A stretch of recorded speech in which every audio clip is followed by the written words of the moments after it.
gonna host today the executive roundtable, probably hosted by ConTech, by MindPal. My name is Chris Parjaszewski, and I'll be host today. The topic is scaling factories throughput without the headcount trap. So, like making factories bigger, more efficient, more productive, more efficient, just like US factories. Once again, thank you everyone for joining us live. As you see, live sometimes is tricky, but we'll overcome difficulties and push forward.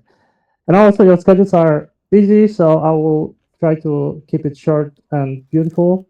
You guys don't need to take any notes because we are planning to send you a full comprehensive summary of this call and potentially also like recording. So just relax, and after the webinar, we're gonna share the webinar, and also we're gonna share a survey that's very important. I will tell more about the survey at the end of this webinar. Now, my absolute honor is to welcome our guests. Let me start with Harry. I'm looking at my notes because Harry's bio is so long. I try to summarize. Harry is founder and president of Reshoring Initiative. He is also an MIT mechanical engineer. He holds MBA from University of Chicago, and he also was inductee for the Industry Week Manufacturing Hall of Fame. 25 years leading the GF OG Carmiles. I hope I pronounced my French correctly here. And he even advised the White House on insourcing. Harry, welcome. Thank you for joining us. Honored to be here. Thank you. And alongside Harry, we have Dr. Pavan Kumar. He is currently the general manager for Ultra Factory at Ultrahuman Healthcare. He also holds the PhD in engineering, and he's specialized in advanced industrial prototyping, engineering design, and next generation factory scaling workflows. Pavan, it's great to have you here. So let's jump to the meat of this discussion. So first, we're gonna talk macro, big picture. Currently in the US, especially in the construction manufacturing, there's like a factor of 91% of construction projects are currently under delay. So 91% delays. And there's also cost overruns of like 28%. And on top of that, the total cost of the reworks and defects alongside US construction is close to 200 billion. It's 177 billion to be exact. So Harry, let's start with you. You have been working, you have this incredible background with Reshoring Initiative, and you're helping the manufacturing companies to come back to the US. So question, what are the main challenges for the US manufacturers to come back to this beautiful country, and what tools does your organization, the Reshoring Initiative, provide to help those companies to come back to the US market? Okay, just good questions. I broke it down into what I call the long-term challenges and the shorter-term challenges. So the long-term challenges have been here for decades, and the most important is a relatively weak skilled workforce. So if you compare the US to Germany, to Japan, to China, to Czechoslovakia, to almost anywhere, those other countries do a much better job of having more of their intelligent, competent, motivated high school graduates go into apprenticeships and things like that to get the skills they actually need in industry. And the US has been horrible at that for 30 or 40 years. In our 2025 reshoring survey, we asked companies, what would cause you to bring the most work back to the country? And they give polite responses for lower taxes, lower dollar, less regulations, tariffs, but they gave their highest response they said they'd bring about 30% back if we had the required quantity and quality of skilled workforce. So, and if you don't have that workforce, then you can't increase the output. You can't, no sense bringing the factory back if there's nobody to hire to man the factory. So for us, skilled workforce is absolutely number one. Fortunately, from the U.S. perspective, the same trend is developing in many developed and developing countries. I've been to conferences where people from developing countries say nobody wants to go into manufacturing anymore. They all want to go to university and study philosophy or something like that. And so most countries are getting worse, and the U.S. is gradually improving. It's a slow process, but increasingly surveys show that families and students are more enthusiastic about what we call the trades and less motivated to go to university, pay hundreds of thousands of dollars, have a big debt, and then come out and have to go to a trade school so they can get a job and pay off their college debt. So we think that's, so number one, skilled workforce. Number two, manufacturing cost here is 10 to 15% higher than in most developed countries, and maybe 50% higher than in China and other developing countries. So the major reason we have so much offshored, we have inadequate capital investment. The U.S. has done a horrible job on robots, on new equipment, et cetera, over the years. As a result, there's been approximately a 0% increase in labor productivity in manufacturing for the last 15 years. So we've been dismal at getting better. The dollar is way overvalued, which is the major reason for that cost differential that I described. We have budget deficits and debt, and we got the trade deficit. And the trade deficit contributes to a negative impact of manufacturing careers and results in low capacity utilization, which means the companies, since they're not busy, they don't invest. So therefore, productivity doesn't go up. Therefore, the factories are not modern. It's hard to recruit the workforce. All these problems are compounded. So and that's the long-term challenge. Short-term, President Trump creates uncertainty and companies, very hard for them to predict the future when they don't know what he's going to do, the Iran war, et cetera. Political divisiveness, uncertainty over data centers, $1 trillion or whatever being invested in data centers. And is that ever going to pay off, or are those just going to be sitting there with all that money tied up? Interest rates, are they eventually going to come down and help us make it easier to invest in productivity or not? And those are my macro challenges. Okay, so pretty optimistic on Harry's side, but yeah, thank you for the that analysis. And so bringing Pavan. Let me just say though that despite that, when we started the Reshoring Initiative in 2010, in that year we identified 11,000 jobs coming back, and this year we think in the year the total will be 330,000. So the rate of work coming back to the U.S. has grown, compounded at about 25% per year. So we're delighted with how things are going, despite the headwinds. All right, so there's some light in the tunnel, and hopefully it's not a train.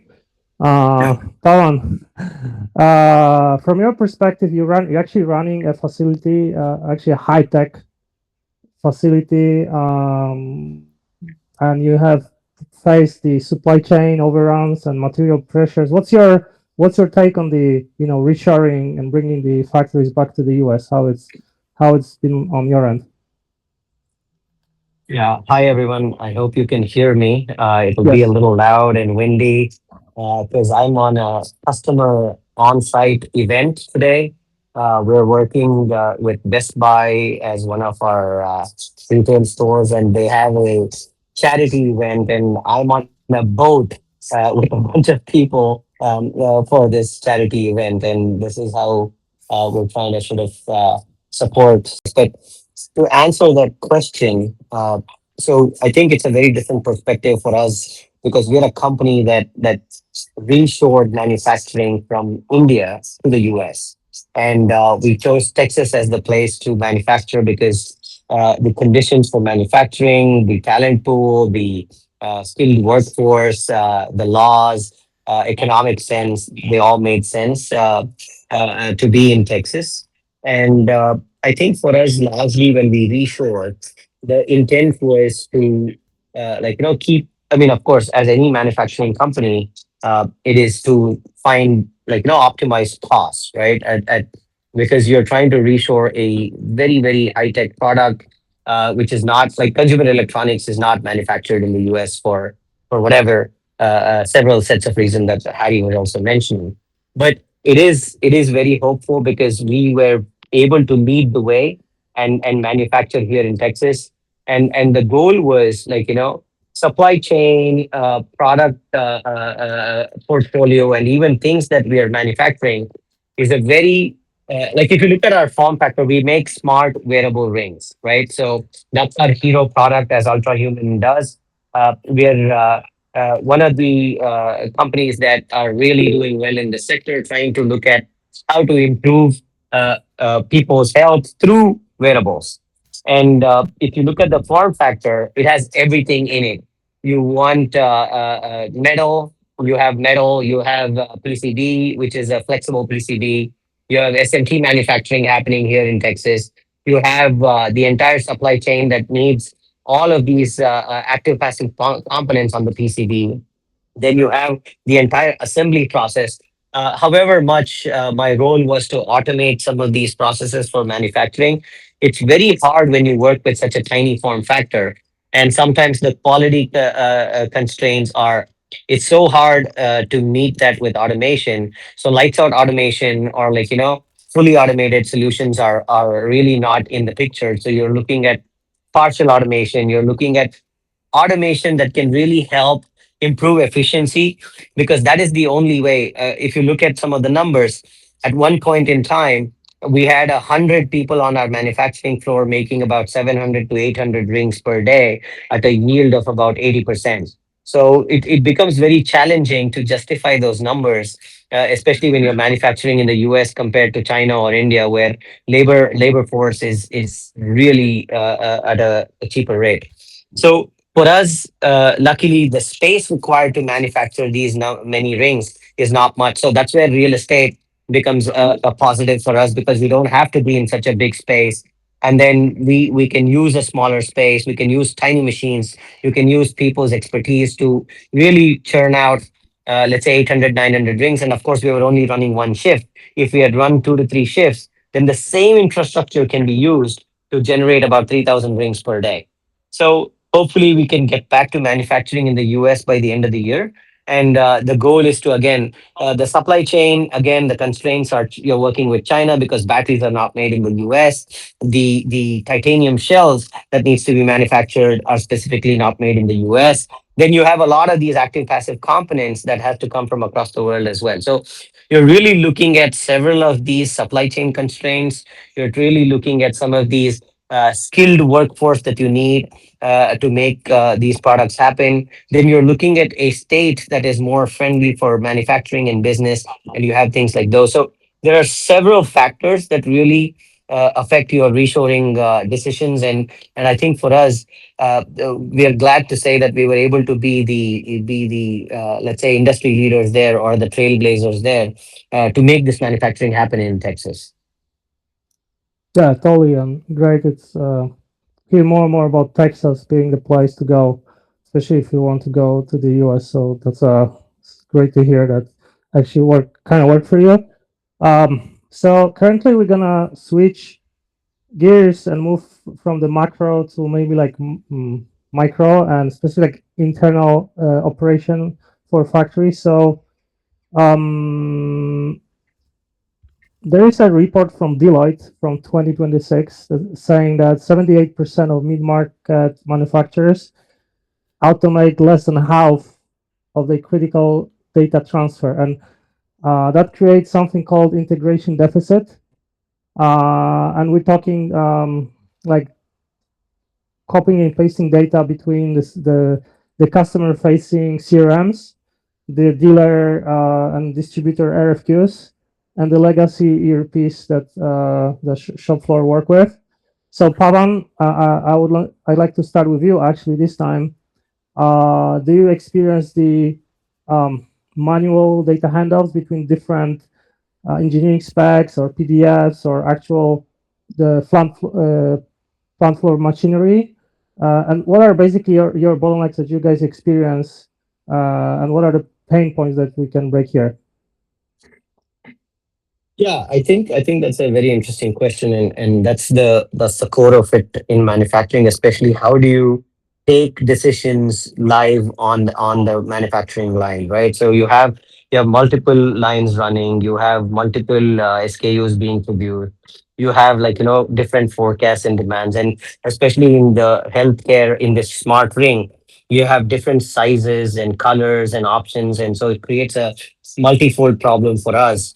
And I think from a data point of view, it's always like for example, when we do the SMT process, it's a fairly straightforward process where you have these active passive components going through these massive machines that are at a 98, 99% accuracy, and everything is tracked and tested and things like those. The minute you're done with your PCB assembly, then you're going into the entire ring assembly. And then a lot of it is then manual because you have soldering happening, you have polishing happening, casting happening. You have a lot of these processes that are manual and that are not tracked per se. And that is where automation or data capturing of the right processes at the right time and live. Because sometimes what happens is when your yield drops because of whatever constraints, you're trying to dynamically figure out how to solve that, find the root cause analysis for that to be done live to ensure that you don't lose product, you don't lose material, you don't lose the work in progress rings, you don't lose material or inventory that is suffering because of some issue on the line. So that is where data plays a very central role. And then the more we can automate, the more we can consistently either using computer vision, either using barcode technology, either using any of the technologies that help us track at any given point of time, like how many rings are there, what's happening, and how can that be streamlined, becomes absolutely important in a manufacturing process.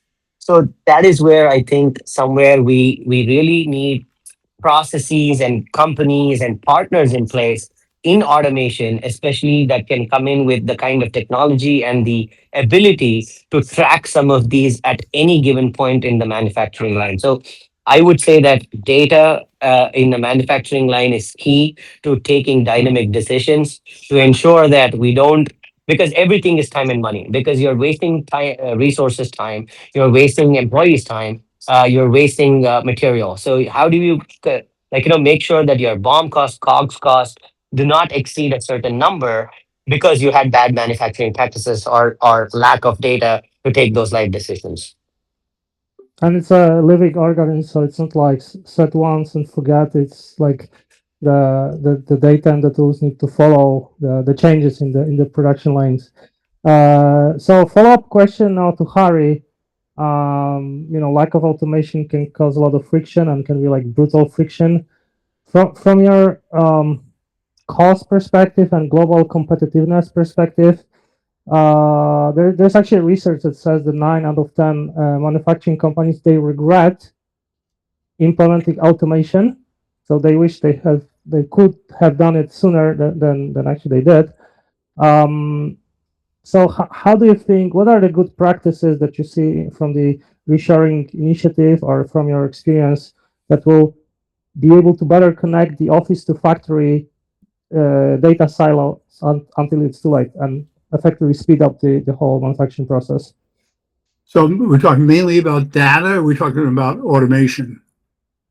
So let's start with like the consumer, or like the main reason why we even like manufacturing products in the factory. So this is like the consumer facing experience, like CRM, like visualization tools, so the customer can see what he's ordering, and then we need to translate it into the language of the factory, which machine is doing what materials needed. So it's more like the whole process, how we can make it like Uber experience or make it like Amazon experience, that your customers say what you want and the factory just give it to you as soon as possible. Is it, yeah, what are the kind of good practices on that front from your experience? So the closest I can come, I'm advising a company that is in the machining area. So think of a machine shop, where that receives prints and eventually makes machine parts and sends them back to the customer, supply chain company. And there's tens of thousands of these companies around the US, and typically they've got fairly good equipment, not a lot of automation, and their office process is very, I'd say, antiquated. They're still manually quoting. They get the print, they look at the print, figure out how long it's going to take, quote. Sometimes it takes them a week to quote, by which time the customer's already ordered from somebody else. And so the company I'm advising has automated the quoting system, so it can now or will shortly be able to quote automatically, and therefore their quote will come back to the customer, within half an hour or something, an hour, as opposed to a week. And it's been pretty well shown that if you get the first good quote in, you're much more likely to get the order. And then they've automated the conversion of the CAD file to the CAM file to get the actual instructions to go onto the machines to actually make the parts. And they have their own workpiece fixturing system to hold that can fairly universally hold parts. So it's easy to set the machine up, ideally automatically, and then have it run optimally in terms of cycle times, using speeds, the right tooling, et cetera, et cetera. So they believe that they'll take enough time, that they'll be so quick in quoting and so quick in delivering, and their costs, that they'll have one person per 5 machines or something like that, instead of one per 1 or 2. And they believe that their US costs will then be competitive with Chinese costs. Even though China is very well automated, and I was gonna say they're not like manual anymore. They're like freaking super automated. They're overall quite good, and they've got labor rates that are a third of the U.S. labor rate. So to be competitive with China, you got to be really good. And so, but they believe they can do that. I think they've got a chance of achieving it. And I see other companies offering pieces of software that do much of the same thing: the automatic quoting, the programming. The other companies that are offering pieces of that. This one group thinks they've put it all together, and it ties in. One of the other things we got from our 2025 reshoring survey, we asked customers, how much more would you pay for 1 week delivery instead of 6-week delivery? 6 weeks being a pretty good delivery time by boat from China to, say, Chicago, and 1 week being a good delivery from a company 100 miles away.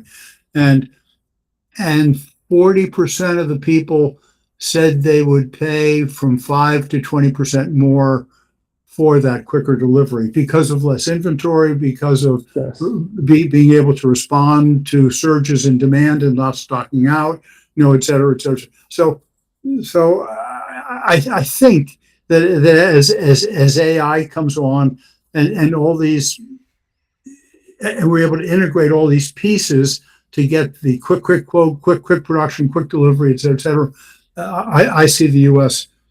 putting all that together and once again being in the race, having at least a chance to win, as opposed to 10 years ago when it seemed like we did not have a chance.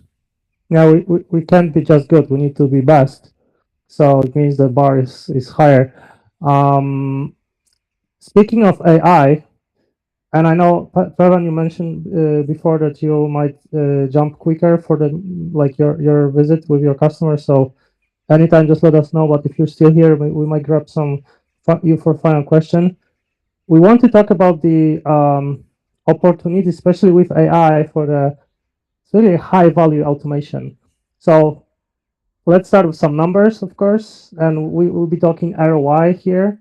So there was a study by PricewaterhouseCoopers, 2026 AI performance study, and it shows the 7.2x performance leader gap, and I will explain in a bit. So it means that those who are implementing AI automation faster as leaders, they get 700% combined revenue increase and margin gains compared to the slower players. So there's actually a huge gain with this automation. And a couple other numbers, we see 11% profitability increase from just cutting administrative waste, 15% boost of hidden factory capacity without buying new machines. So this is just lean transformation in its essence, and specifically in the US market, there is an average 3.7x ROI from artificial intelligence, which means every dollar this company invests in AI actually brings back almost like $4. But the top performers, they see over 10x ROI. So it means like every dollar bringing back $10.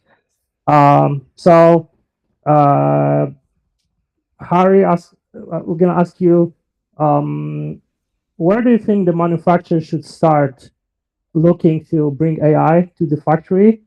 And number 10x is very compelling, I assume. So have you seen any like specific workflows or processes where the ROI is like the highest from your experience, or potentially can be the highest? I'm going to break that down into a couple of pieces, and I'm going to talk a little more on automation maybe than on just AI, because I sort of blend the two together. But from my general view, first a general view on the kind of work or industry that makes the best sense to bring back. First is high labor content and automation now available. So somebody came to me about 2 weeks ago, and they claimed to have, and I saw videos of, the assembly of apparel, at least underpants and t-shirts, and maybe pretty soon, shirts like this, completely done by robot with no manual intervention at all. So if you can take something where automation allows you to produce in the US with almost no labor content, products that now we're importing like 98% from low-wage countries, then all of a sudden the economics dramatically favor producing in the United States. So first point. Second, material cost competitive worldwide. So for example, in the US, steel and aluminum are relatively more expensive than in other countries because of the tariffs, whereas plastic resin is quite competitive here because of fracking. So what's going to be more competitive? I'd say plastics rather than steel and aluminum. Things where the imports have to be surface shipped because of the value of fast delivery. Somewhere where you have tariff protection, somewhere where there's seasonal demand or unpredictable demand. So having a local supply makes more sense than having a distant supply. That's my sort of generic answer. You looked at your study. I pulled a couple of studies I thought were interesting. McKinsey came out with a report 2 or 3 weeks ago, and they focused on industries where imports are critical, concentrated, and geopolitically distant. So distant would be like Russia or China or Russia. And they came up with smartphones, laptops, rare earth magnets, or that were critical and concentrated, semiconductors and some drugs. They pointed out industries that have slack capacity, transportation equipment, furniture, plastics, and therefore ones where you can get a lot more output without too much more investment. So makes sense. They decided to fully resolve the problem and have the U.S. overcome these supply chain gaps will cost about $2 trillion. That's trillion with a T. So huge investment. Okay. And they compared like assemblies to components for components. And from my experience, I think the return may be greatest on the components and the components for components, because when they, because what we've seen, at least again from our first survey, is that the companies that make components say that most of their reshored work has come from assemblies that were already being done in the U.S. and the OEM shifted the sourcing of the components from offshore to domestic, rather than from additional assemblies that have come here. So as additional assemblies come here, you'll have sort of a compounding of that, and there'll be even more demand for the components. So I see components as being a good thing. Areas where U.S. is underinvested, for example, we do half as many robots per worker as South Korea and Singapore, and therefore, despite our wages being twice as high, so therefore that's got to leave a lot of opportunities to improve productivity and cut costs. Then I saw another interesting survey from Boston Consulting Group, and they focused on the strategic importance of localization, the degree to what they called factory of the future, which is automation, AI, et cetera, where that can alter the cost position, and the impact of sector-specific tariffs. They suggested that investing in the U.S. offers the greatest return on investment. I think primarily because we have the highest wage rate, so it's sort of obvious.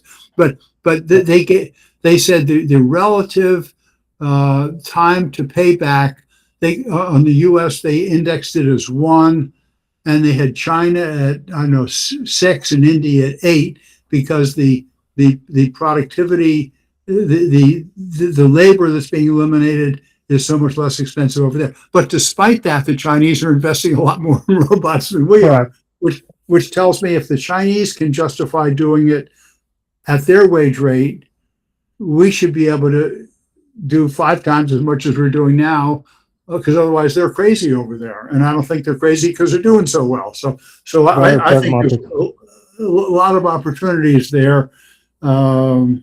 They also indicated select sectors where they compared investing in the U.S. versus Mexico. Should I do it here? Should I invest in Mexico?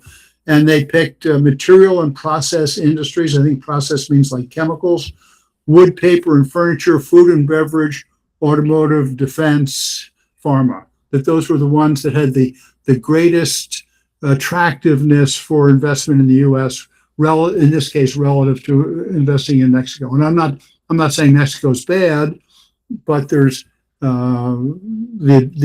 concluded that the advantages were especially good here. In general, on the AI subject, I read a study by Roland Berger, another big consulting company, and they said that overall industry sentiment was increasingly positive, that it should be a key to enterprise transformation, not just a cost saver, that you have to have accurate data. If you have sloppy data and you have AI doing the analysis with the sloppy data, garbage in, garbage out kind of concept, and that it was important to eliminate silos and have the different departments agreeing on what the data and the objectives were, because if you had each of them sort of doing their thing separately, then you're going to have sort of conflicting AI models and nothing's going to get done. So anyway, that's what I could find that I thought was relevant. Yeah, the single source of truth is always like very important. Just, So go ahead, Pavan.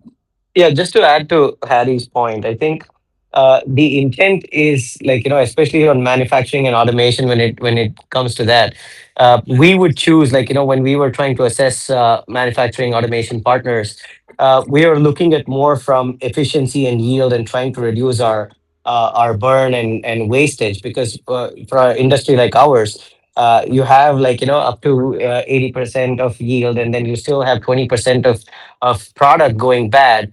And that's where you want to really use automation, because especially when you're working with a tiny form factor that does not give you enough room for error, it's very easy to start getting bad numbers for because your operator got tired, or your operator was overworked, or your operator was learning. So you immediately start seeing drop in yield, drop in production, and you don't want things like those to happen. And automation, especially the reason why China or India is also investing heavily into automation and robotics is because you want, even though labor force is cheap, you really want to ensure that you're putting the labor force in the right area so that ultimately you're maximizing efficiency and cost. So that is the whole point of, I think, automation, irrespective of whether it's USA or China or India. The goal is to really look at output and reducing your company's outflow or wastage, and trying to really optimize for all of these functions. One of the question I have prepared is like there's a concept of there's like a category of practical applications, and there's a concept of automated spec audits or like direct CAD to ERP integrations, specifically with AI. So have you seen those like showing more often on the in the shop floors, plant floors recently? And have you already been playing around with your company in such, especially like AI-driven integrations to on the floor, or that's planned?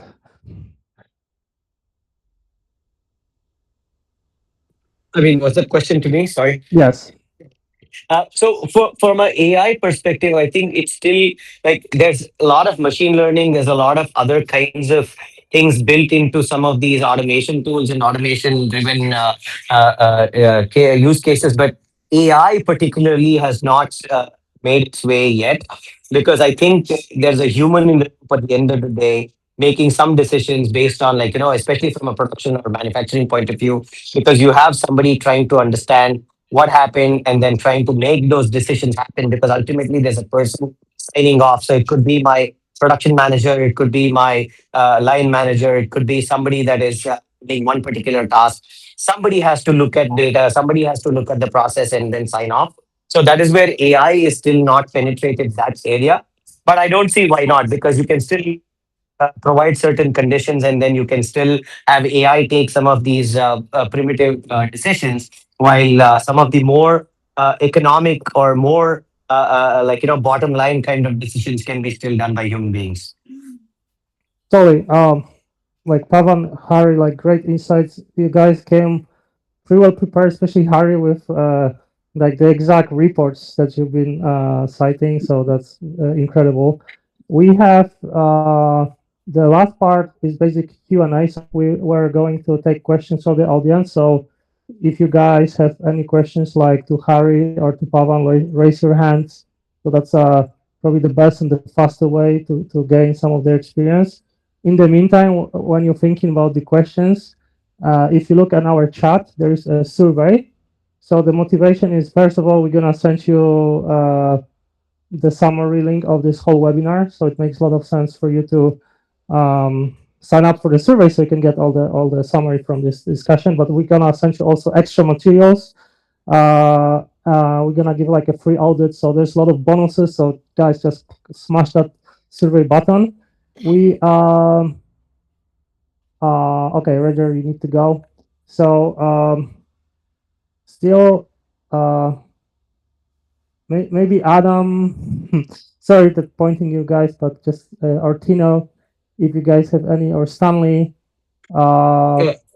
Yeah, just Chris, curious can I request Sure. that if there are any follow-up questions, if somebody can Yes. compile them in email, and then I would be happy to answer those questions, because I need to head out. Yeah, you mentioned that you have a meeting, so I really appreciate that you're jumping for this in this super busy season. So good luck for I, that. I really apologize for the state of this, but I couldn't reschedule this, neither the other one. So I'm sorry about this. Sorry, thank you so much for being with Thank us you. this afternoon, morning, like depending which part of the country you're from. Can be even Afternoon. All evening. right. Yeah. Thank Thank you. you and good Thank you, luck. everyone. Thank you. Yeah. So last chance for the questions. I see you guys just so if you don't have questions right now, you can still contact us, and we will try to connect with both Harry and Pavan, because as you see, they're like industry veterans and experts. Please don't forget about the survey. We're looking forward for our next webinar, hopefully in a month from now. And with that, Chris, sure. one thing you asked me at the beginning and I did not answer Yes, then please. was what the Reshoring Initiative can do for companies. Yes, exactly. Specifically, we show you that reshoring is possible, feasible, and therefore it's worth doing the analysis to see which components, which products make economic sense to bring back. And we provide the TCO, total cost of ownership estimator, free online on our website for companies to use to do that analysis. And it starts with the FOB price and adds in the duty and the freight and everything else. And so it turns out when you do that, the US win rate versus China goes from 8% based on price to 32% based on TCO to 46% if there's also a 15% Trump tariff in place. So huge difference from 8 to 46%, huge just by doing the math. And we have other tools and data like that could help companies. So if your company is either procurement thinking about reshoring, or if you're a supplier trying to convince your customer to think about reshoring and buy from you instead of importing, then we have tools that could help you achieve that, and love to hear from you.